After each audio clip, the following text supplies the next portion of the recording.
번째, 2016년 4월 8일에 문화창조융합본부의 본부장으로 가셨죠. 근데 네. 왜 차은택 단장이 가장 잘 나가던 시기에 그가 명예단장으로 빠지고 염영숙 증인께서 단장으로 임명되었다고 생각하십니까?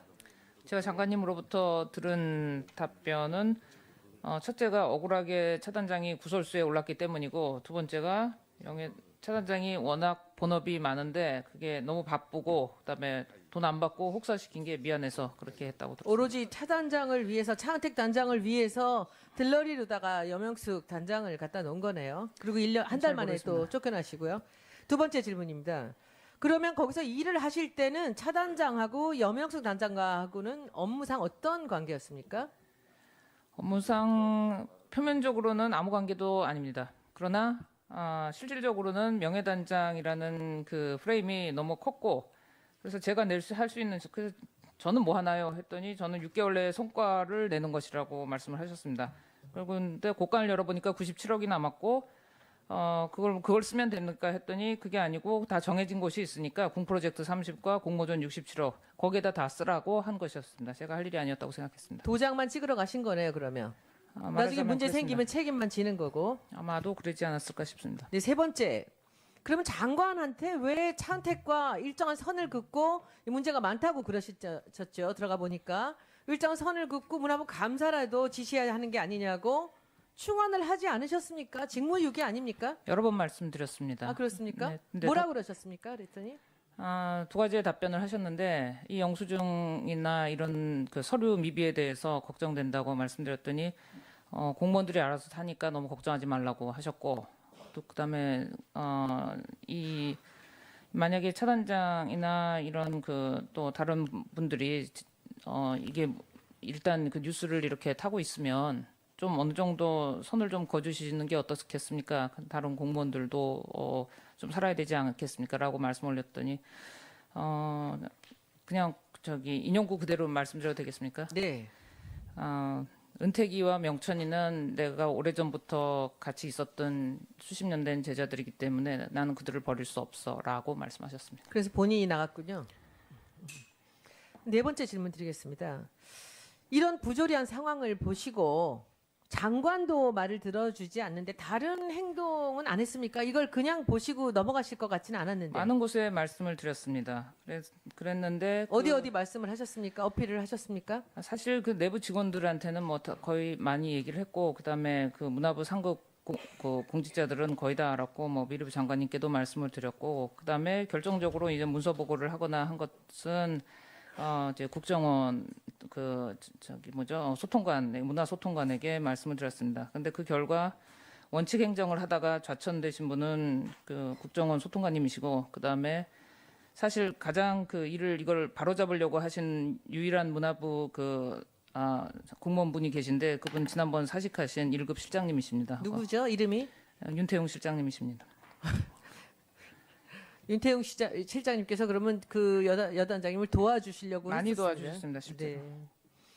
다섯 번째 영수증을 죄송합니다. 영수증을 네네. 받게 된 것은 기재부 출신이시죠? 지난번에 유일하게 나왔었습니다. 윤 실장님 도움 때문이었습니다. 그리고 국정원에서는 그러면 도와주시려고 하다가 그분도 또 그만두시게 됐습니까? 아프리카 내전 지역으로 발령받으셔서 성함이 어떻게 되십니까? 제가 말씀드려도 되는 들어도 건가요? 괜찮습니다. 하셔도. 네, 그분에겐 제가 그분은 국정원은 안 됩니까? 예. 네, 알겠습니다. 하여튼 일을 도와주시려다 아프리카로 쫓겨가신 거군요. 그는 제가 뉴스 보도를 보고 알았습니다. 마지막 질문하겠습니다. 문화창조융합본부는 이제 그러면 해체되어야 되는 거 아닙니까? 그건 좀 고민을 해야 되는 사안이라고 생각을 하고 지혜를 모아야 될 거라고 생각을 합니다. 그러나 그 해체가 된다면 절대 안 되는 이유가 있는데, 하나는 목욕물 버리면서 애까지 버리는 상황이 될까봐 그런 거고, 또 하나 더 중요한 것은 증거가 인멸됩니다. 그래서 반드시 이거는 고강도 회계감사와 그다음에 수사가 이루어져야 된다고 생각합니다. 그래서 미심쩍은 걸 떨고 다시 재건이 일어나야 된다고 생각합니다. 네, 답변 감사드리고요. 마지막으로 한마디 더 하실 얘기 있으시면 한번 해보십시오. 일하다가 억울한 분이 나오는 일, 그런 거 없어야 되고, 그다음에 재가를 물렸기 때문에 일을 못한다라고 하는데, 그런 시스템은 이제 그만되어야 된다고 생각합니다. 이거 그냥 알아서 재가를 그냥 뱉어도 될 시기가 아닌가 싶습니다. 네, 감사합니다. 아주 용기 있게 얘기 잘 해주셔서 감사드리고요. 본부장으로 임명된 후에 5월 31일 그만두셨습니다. 해임되신 겁니까?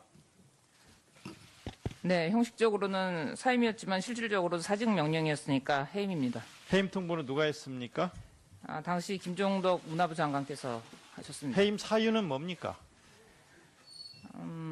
해임 사유는 표면적으로는 게임물관리위원회 업무 폭증 때문에 되돌아가라라는 거였지만 정말 그것입니까? 라고 했더니 대통령께서 아침에 전화하셔서 내려보내라라고 말씀하셨다고 전하셨습니다. 대통령께서 그렇게 지시하셨다는 말이에요? 예, 그렇게 말씀하셨습니다. 증인이 추측하는 해임 사유는 뭡니까? 당시에는 뭐 제가 그 직원들 사이에서 여기 계신 그 콘텐츠진흥원장으로부터 점령군처럼 신임 단장이 점령군처럼 굴어서 일을 못하겠다라는 말이 돈다. 그리고 자꾸 불필요하게 영수증 달라고 하는 것 때문에 일을 못하는 것 같은데 앞으로 해야 될 일이 많은데 이건 문제가 좀 많다라는 얘기를 장관께서 직접 저한테 하셨었고 그다음에 이제 절차 없이 진행되는 것들에 대해서 몇 번 말씀을 드렸었는데 그것들에 대해서 지속적으로 계속 제가 드린 그 의견이 결국은 무시되었고 뭐 그런 것들에 대해서 제가 혹시 뭐 반감을 갖거나 일이 또 원하시는 대로 안 될까 해서 나가라고 하신 거 아닌가 그렇게 생각했습니다. 여명숙 증인, 국회 정원에서는 그런 데는 인물에 대해서는 실명으로 밝혀주셔야 합니다. 네, 그렇게 하겠습니다. 문화창조융합본부의 핵심 사업인 문화창조융합 벨트는 차은택 증인이 본인의 은사인 김종덕을 문화부 장관에, 외삼촌인 김상률을 청와대 교문수석에, 가장 가까운 송성각을 콘텐츠진흥원에 배치하면서 각종 문화사업을 통해서 사적 이익을 취한 박근혜 최순실의 핵심 문제 사업입니다. 재직하는 동안 발견한 가장 큰 문제는 뭡니까? 여러 가지를 들 수 있겠습니다만은 한마디로 말씀을 드리면 뭐 지금까지 언론에 보도된 내용을 이전에 혹시나 이런 게 아닐까 해서 염려했던 것을 요약해서 말씀을 올린다면 이게 합법 또는 그 시스템 적절한 시스템인 것처럼 가장해서 구조적으로 국고가 새어나가게 하고 그것을 방지하는 것을 합리화하는 것 그것이 가장 문제였다고 생각합니다. 2016년 문화창조융합 벨트 사업 예산이 904억입니다. 그런데 합법을 가장한 말하자면 불법으로 이렇게 사업이 진행됐다고 하는 건데 참 큰 문제라고 생각합니다. 이 부분에 대해서 예산 904억인 건 아셨습니까? 904억이 아닙니다. 제가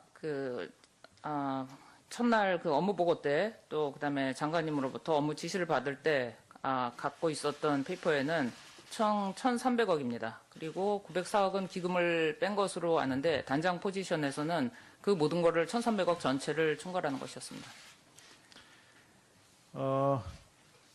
이진식 부단장은 업무보고 시에 차은택 감독이 명예단장으로 계속 일하는 것으로는 내부적으로 다 알고 있는데요 라고 했다는 이야기가 비망록 같은 데 나오는데 문화창조융합 벨트가 차은택 증인이 틀을 짜놓은 사업으로 보십니까?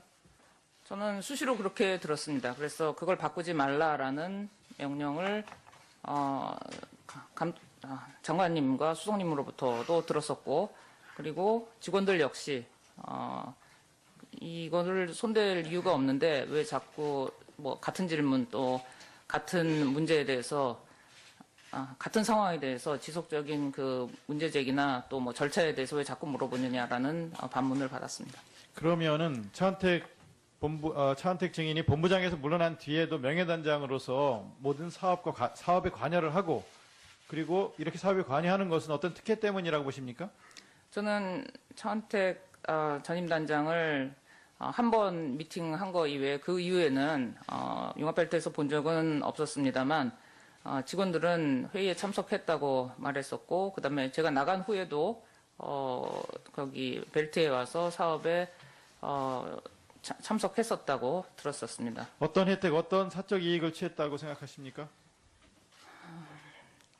제 입장에서 그 구체적인 거를 다 들여다볼 만큼 그렇게 충분한 시간을 갖고 있지는 못했었습니다.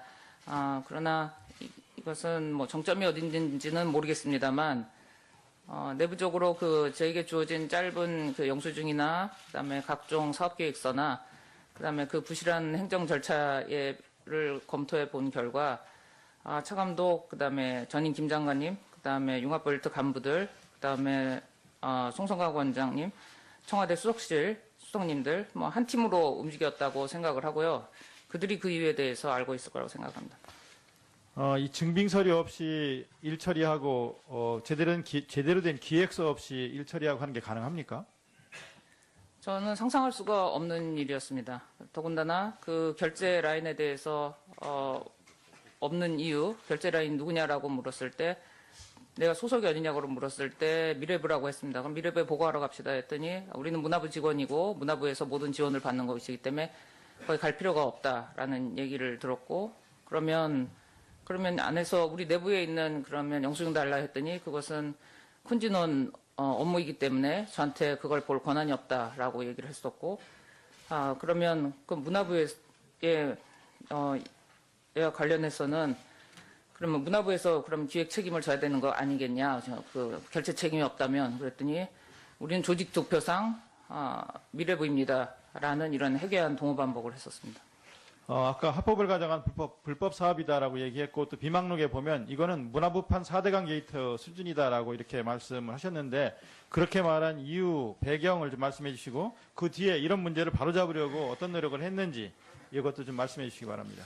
4대강 얘기를 꺼낸 거는 그 스케일과 이것이 앞으로 불어닥칠 그 국가적인 어떤 그 문제 상황과 영향력 규모 그 면에서 물론 금액은 1,300억은 뭐 30조에 비하면 작은 금액이라고 사람들은 얘기를 합니다만 그럼 이런 정도의 얘기가 아니라고 생각을 했었습니다. 왜냐하면 이것은 문화 융성 또 창조 경제를 핵심으로 가시적으로 성과하는 것이고 국가 브랜드에 걸린 국책이었기 때문에 그 국가적인 어떤 자존심과 그다음에 이거는 한 국가의 그 정신을 난도질하는 일이기 때문에 이 상태로 그냥 가면은 그런 결과가 또는 이런 청문회가 일어날 수밖에 없다고 이미 저는 21일 날 그 4인이 모인 자리에서 말씀 올렸었습니다. 예. 네, 그것은 여러 군데 알리려고 애썼고 내부에서도 뭐 직원들 간에도 공유를 했고 당연히 장관님께 여러 차례 보고를 드렸습니다. 그럼에도 불구하고 개선이 안 보여서 결국은 저는 민정실이나 어디 뭐 감사실이나 국정원 이런 곳에 보고를 하려고 하다가 좀 불안했습니다. 사실 무섭고 그래서 제일 잘 알고 많이 도와주셨던 국정원 문화 분야 저희 부산에 계셨던 그쪽 아이오에게 말씀을 드렸습니다.